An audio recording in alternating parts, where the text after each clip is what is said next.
Hey guys, welcome back to the channel, and this is how to compress image size for a blog post.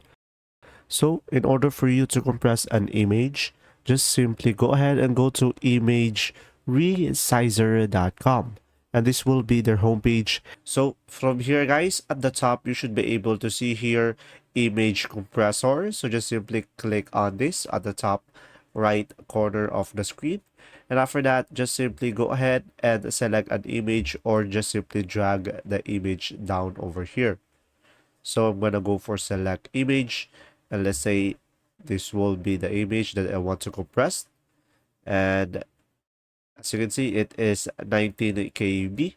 And as you can see, we compress it and bring it down up to KB over here.